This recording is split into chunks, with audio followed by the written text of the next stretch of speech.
आज जब मैं अपना यही ईपिक नंबर जो 2024 तक वैलिड था, आज जब वो अपना ईपिक नंबर डाल रही हूँ तो इस पर नो डाटा फाउंड हो रहा है। देखिए, ये बात किसी से छिपी पड़ी नहीं है कि 2025 विधानसभा चुनाव जो हैं वो सरकार में बड़ा उलटफेर करने वाला माहौल बनाएगा। या तो मैं ये कहूँ, ये कहना ज़्यादा उचित होगा कि मेरा नाम वोटर लिस्ट तक जाने नहीं दिया गया। वोटर लिस्ट वेरिफिकेशन का मामला तो चर्चा में था ही, लेकिन जैसे ही एसआईआर ने अपना डाटा जारी किया है उसके बाद और चर्चाएं जो है तेज हो गई है। लगभग 65 लाख लोगों के नाम कट चुके हैं और उसमें से एक नाम वंदना जी का भी है और ये जनसुराज से प्रत्याशी हैं और साथ में कुम्हरार विधानसभा क्षेत्र से भावी प्रत्याशी माने जा रही हैं जनसुराज के। तो इनसे जानेंगे कि इनका नाम कट गया है, अब आगे ये क्या कुछ कदम उठाएंगी और इसके बाद चुनाव पे क्या कुछ प्रभाव पड़ेगा। वंदना जी, सबसे पहले आपका स्वागत है। बहुत बहुत धन्यवाद आपका। पहले लिस्ट से अब नाम कट गया, चुनाव लड़ पाएंगे कि नहीं? देखिए, लिस्ट से नाम काट दिया गया, ये कहीं ना कहीं ये दिखा रहा है कि लोग जब आपके काम की बराबरी नहीं कर पाते हैं तो उनको शॉर्टकट रास्ता दिखता है कि इसका नाम ही हटा दो ताकि ये चुनाव की तैयारी भी ना कर पाए। ये बात किसी से छिपी नहीं है कि वंदना पिछले विगत 2 साल से चुनाव की तैयारी कर रही है कुम्हरार विधानसभा क्षेत्र में, और जाति धर्म से उठता अपना कुम्हरार विकास की मांग कर रहा है और वंदना के साथ आ रहा है। और इसका नतीजतन ये है, आइए करते हैं एसआईआर की पोल खोल। पोल खोल देंगे? हाँ, बिल्कुल करना ही चाहिए। जिस पे बात निरंतर जब हमारे पार्टी के सूत्रधार प्रशांत किशोर जी ने ये बात बोली कि इतने कम टाइम में जो वोटर लिस्ट वेरिफिकेशन का जो बात कहा जा रहा था वो संभव ही नहीं था, जिसको इतने आनन फानन में कराया गया। ये इनका वोटर आईडी कार्ड है जो पहले बन चुका था। नए वेरिफिकेशन के अनुसार इन्होंने सारा अप्लाई किया, जो हम आपको दिखाएंगे, आप हमारे स्क्रीन के पीछे भी देख पा रहे होंगे और ये सारा हम आपको बता रहे हैं। लेकिन अब जो फाइनल डाटा आया है तो वंदना जी का नाम कट चुका है। अब बताइए कि इस प्रकार से जन प्रत्याशी हैं ये और इनका जो पहले से बना हुआ था, लेकिन किस बेसिस पे इनका डाटा जो है हटा दिया गया, यानी वोटर लिस्ट से काट दिया गया, ये भी सवाल के घेरे में है। वंदना जी, क्या लग रहा है कि ये एक साजिश के तहत किया गया है ऐसा कुछ? देखिए, ये बिल्कुल साजिश के तहत है। बिकॉज आप जो मेरा वोटर आईडी कार्ड देख रहे हैं, इस वोटर आईडी कार्ड के थ्रू 2024 तक हम लोगों ने मतदान किया है। 2024 के वोटर लिस्ट के हिसाब से ये वोटर लिस्ट है जिसमें क्रमांक संख्या 406 वंदना कुमारी का है। ठीक है, क्रमांक संख्या 404 3 से लेकर के 407 तक हमारे परिवारों की सूची आती है, जिसमें हम हैं, हमारे पिताजी हैं, हमारी माँ है, जो कल भी हमने मीडिया पे दिखाया है। सबके सब लिस्ट हमारे पास है। आज जब मैं अपना यही ईपिक नंबर जो 2024 तक वैलिड था, आज जब वो अपना ईपिक नंबर डाल रही हूँ तो इस पर नो डाटा फाउंड हो रहा है। आखिर ऐसा क्यों? क्या जल्दीबाजी में सरकार ने ये फैसला ले लिया? चुनाव आयोग जल्दीबाजी में सब कुछ करवा रहे हैं? जो व्यक्ति राजनीतिक रूप से सक्रिय है राजनीति में, उसका नाम कट गया। मेरे परिवार के सारे सदस्यों का नाम आया है। टोटल हमारे परिवार में 17 लोगों का फॉर्म भरा गया, 16 लोगों का फॉर्म आ गया, सबके नाम वोटर लिस्ट पे हैं। एक सिर्फ वंदना कुमारी का नहीं है। तो मैं ये पूछना चाहूँगी कि आखिर ऐसा क्यों? अब ये देखिए, ये मैसेज मुझे रिसीव हुआ है 14 जुलाई को, जब फॉर्म वेरिफिकेशन स्टार्ट हो गया था तो उसी टाइम हमने करवाया। मुझे एपिक नंबर आया। अब इन जनरल टर्म्स लोग अपना ईपिक नंबर नहीं याद रखते, क्योंकि इसका कार्ड का प्रयोग सिर्फ हम लोग अपने मतदान के लिए करते हैं। आधार कार्ड आने के बाद इसकी ये ख़त्म हो गई है उपलब्धता। अब ये ईपिक नंबर मेरा नहीं है, मतलब रजिस्ट्रेशन आपने किया? हाँ, ईपिक नंबर कॉन्टैक्ट नंबर मेरा है, रजिस्टर्ड मोबाइल नंबर मेरा है, लेकिन ये जो ईपिक नंबर है इसको आप डालेंगे तो ये किसी दूसरे मेल का दिखाता है।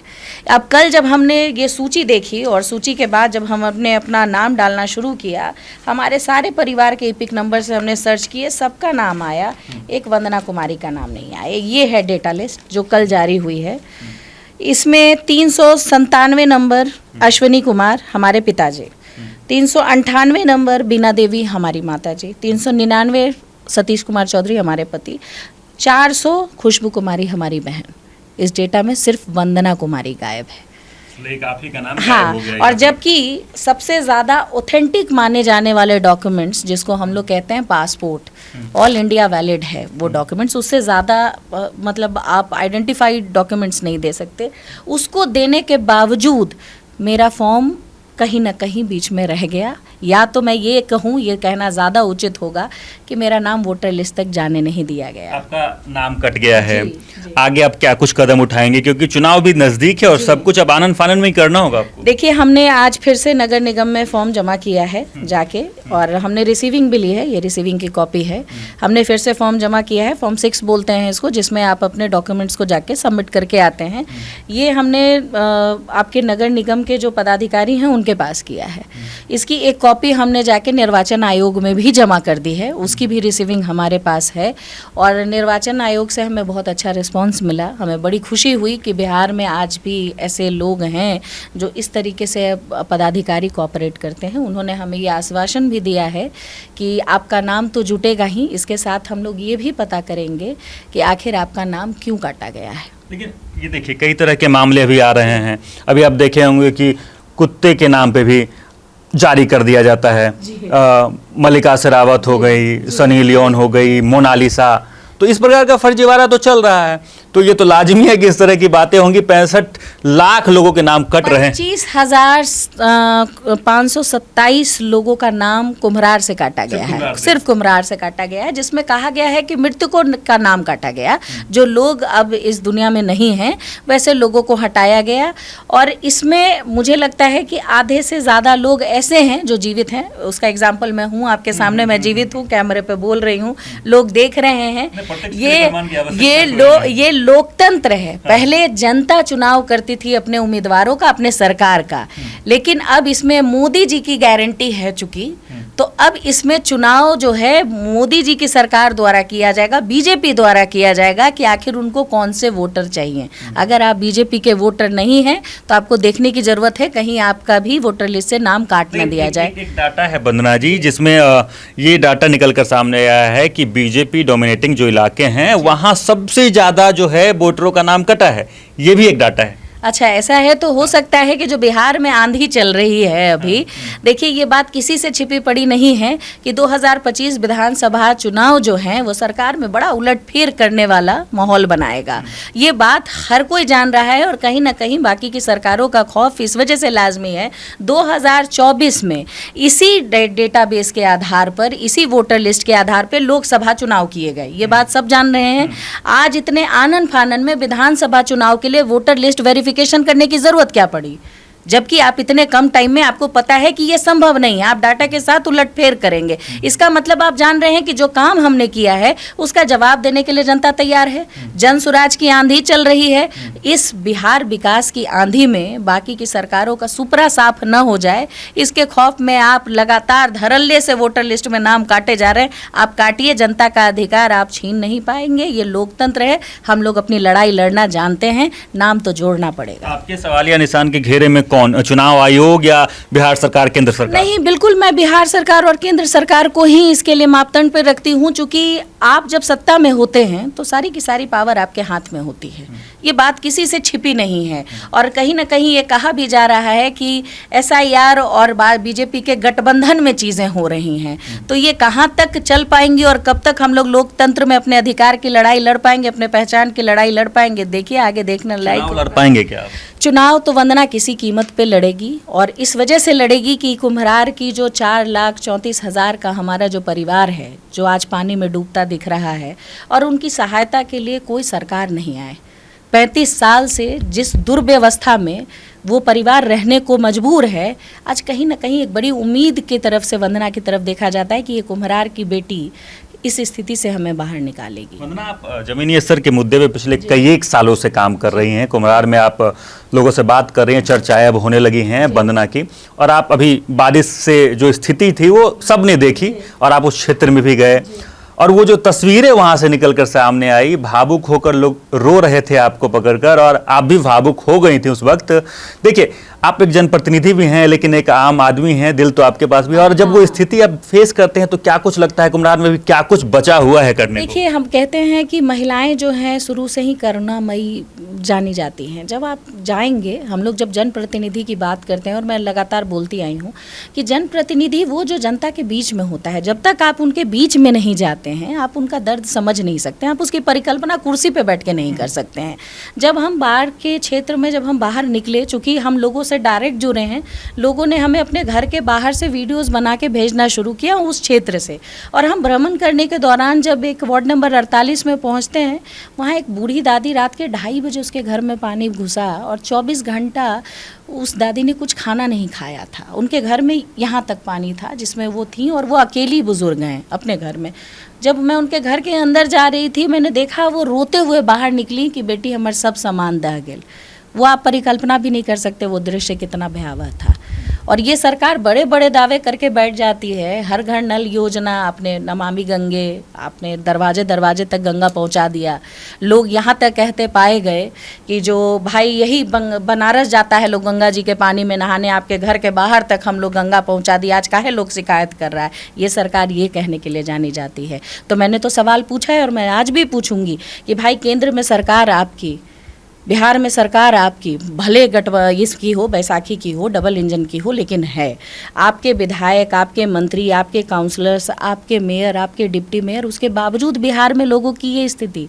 तो बिहार के लोग किस चीज़ का खामियाजा भुगत रहे हैं? क्या आप पे भरोसा करने का खामियाजा भुगत रहे हैं? नालों का क्षेत्र कहा जाता है कुम्हरार को। चर्चाएं होती है कि सड़क कम है, नाले ज्यादा हैं। सड़क तो है ही नहीं। सड़क तो है ही नहीं। मैंने बोला आपको कि देखिए क्या दुर्भाग्य है, हमारे सबसे शीर्ष नेतृत्व पे बैठे हमारे माननीय प्रधानमंत्री जी, हमारे मुख्यमंत्री जी, जिनकी तरफ जनता बड़े विश्वास से देखती है कि ये बिहार का विकास करेंगे, सब के सब मेट्रो को दौराने पे लगे पड़े हैं कि 15 तारीख को किसी तरीके से मेट्रो का उद्घाटन कर देना है ताकि इस नाम पे हम वोट ले सकें। ये हमारा वोट बैंक है। उनके लिए जनता मतलब वोट बैंक और वोट मतलब नोट। ये हम सब जान रहे हैं। आपने कभी ये चिंता क्यों नहीं जताई कि आज पिछले 4 दिन से पूरा का पूरा कुम्हरार, पूरा बिहार का कोसी जोन डूब रहा है, गांव के गांव डूब रहे हैं। उस पर कहाँ कोई प्रतिक्रिया देखी जा रही? उतनी तेजी कहाँ दिखाई गई कि लोगों को बचाया जाए? अरे मेट्रो पे चढ़ेगा कौन? मैं तो दिन भर ये सवाल पूछ रही हूँ कि जो लोग नालों में चल रहे हैं, जो लोग नालों के बीच रहने को बेबस हैं, वो मेट्रो पे जाके क्या करेंगे? वो कीचड़ लगा चप्पल पहन के मेट्रो पे जाके व्यक्ति सफ़र करेगा। आज आप कह रहे हैं कि पटना में सबसे ज़्यादा ज़मीनों की रेट बढ़ी है, तो वो पटना में है, लेकिन आज ज़मीन, बिजली, पानी से चीज़ें उठ कहाँ रही हैं? इसका जवाब कौन देगा? सवाल तो ये भी है कि आप, नई पार्टी है आपकी, आप तैयारी में भी हैं और पुरजोर तैयारी में दिख रहे हैं, लेकिन क्या कुछ अलग आप कर देंगे? क्योंकि पानी, सड़क, बिजली, ये अब कॉमन मुद्दे हो गए हैं, इस पे अब वोट तो नहीं मिलने वाला है।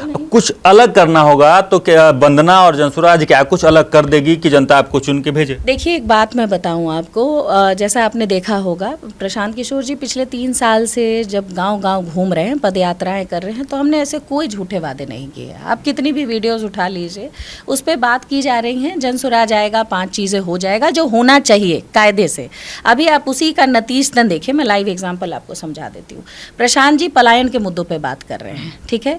पिछले 3 साल से वो लगातार पलायन के मुद्दों पे बात कर रहे हैं। आज चुनावी दौर में पहली बार मुद्दा जाति धर्म से उठ के पलायन हो गया।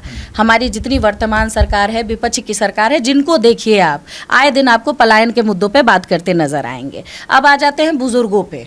जनसुराज बार बार 3 साल से लगातार ये बात बोलता आ रहा है कि जैसे जनसुराज की सरकार बनेगी, जिन वृद्धों को, जिन दिव्यांगों को, हमारी जो विधवा बहनें हैं, उनके समर्थन में हम लोग जो 400 रुपये का अनुदान दे रही है सरकार, उस 400 में कुछ नहीं होता, ये किसी से छिपी पड़ी बात नहीं है। हाँ, तो नहीं, तो हम लोग उस पर 2000 की बात करते आ रहे हैं पिछले 3 साल से कि जैसे जनसुराज की सरकार बनती है हम लोग 2000 रुपये प्रति माह देंगे।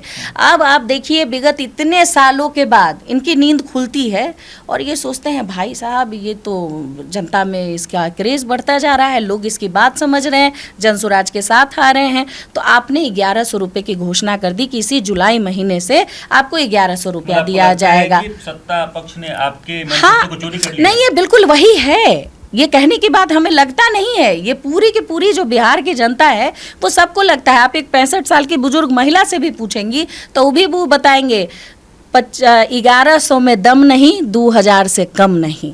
अब लोग ये बात बोलते हैं, क्षेत्र पे हम लोग जाते हैं तो ये बातें आती हैं। अब बात कर लीजिए शिक्षा की। प्रशांत जी लगातार शिक्षा के मुद्दों पे बात कर रहे हैं और वो बिल्कुल ज़मीनी हकीकत की बात कर रहे हैं जिसमें बिहार को इसकी ज़रूरत है। बिहार जो अपने शिक्षा के गौरव के लिए जाना जाता है, आज वो कहीं ना कहीं गायब हो गया है। हाँ, उसका अस्तित्व खत्म हो गया है, क्योंकि ये जो 1250 परिवार है ये इससे बाहर दुनिया बनने नहीं दे रहे हैं। तो इसी वजह से, इन रियलिस्टिक बातों की वजह से प्रशांत जी के साथ लोगों का झुकाव है। महिलाएं, बुजुर्ग, युवा, सबका समर्थन जनसुराज को है और लोग एक बात कह रहे हैं कि बदलाव होना चाहिए। चलिए, काम करने के लिए इंटेंशन जो है वो आपका प्योर होना चाहिए, लेकिन आपको फिर पुराने मुद्दे पे ले चलते हैं। बताते हैं कि वोटर लिस्ट से वंदना जी का नाम कट गया है। अब कई तरह के सवाल खड़े हो रहे हैं कि एक जनप्रतिनिधि जो पिछले 2 साल से एक्टिव मोड में, जिनको पूरे कुम्हरार की जनता जानती है, लेकिन अब उनका नाम कट गया है। इनके परिवार वाले का नाम तो है, लेकिन बीच से इनका नाम गायब है। अब इस पे कई तरह के सवाल खड़े हो रहे हैं कि क्यों, कैसे इनका नाम यहाँ से गायब हो गया, क्योंकि चुनावी रणक्षेत्र में उतरने भी वाले हैं। तो क्या इसके पीछे साजिश है? ऐसे भी तरह के सवाल सामने आ रहे हैं। साथ ही ये चुनाव आयोग भी गई थी, उन्होंने अपना सारा डाटा वहाँ दिया है। बाकी आगे क्या कुछ भी प्रोसेस होगा तो वंदना जी से आगे भी हम टच में रहेंगे, बताएंगे, दिखाएंगे। हमारे साथ जुड़े रहें और देखते रहें सच टॉक।